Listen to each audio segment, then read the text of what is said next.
এই আহলে হাদিসরাই হলেন বিজয়ী কাফেলা, তারাই হলেন জাহান্নাম থেকে মুক্তিপ্রাপ্ত দল। শুধু তাই না, পৃথিবীতে তারাই হলেন শ্রেষ্ঠ উম্মত। আলমানি রাহিমাহুল্লাহ বলছেন, হাশারানাল্লাহু মাআহুম, আল্লাহ যেন আমাদেরকে তাদের সাথে একত্রিত করেন। লা ইয়াতাআসসাবুনা লিকাউলি শাখসিন মুআয়্যানিন মাহমা আলা ওয়াসামা হাশা মুহাম্মাদান সাল্লাল্লাহু আলাইহি সাল্লাম। আহলে হাদিসরা এমন একটা কাফেলা, একমাত্র মোহাম্মদ ছাড়া অন্য কোন ব্যক্তির কোন কথাকে প্রাধান্য দেয় না, ওই ব্যক্তি যতই বড় হোক না কেন। খিলাফু গায়রিহিম, তারা অন্যদের বিরোধী।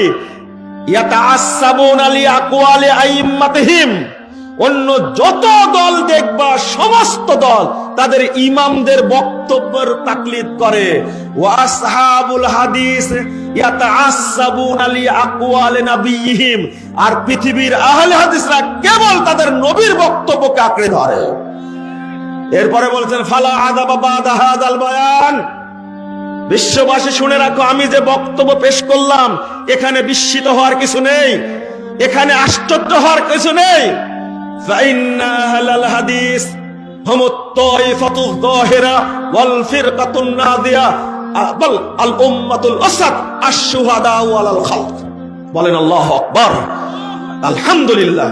তিনি বলছেন, এই আহলে হাদিসরাই হলেন বিজয়ী কাফেলা, তারাই হলেন জাহান্নাম থেকে মুক্তিপ্রাপ্ত দল। শুধু তাই না, পৃথিবীতে তারাই হলেন শ্রেষ্ঠ উম্মত।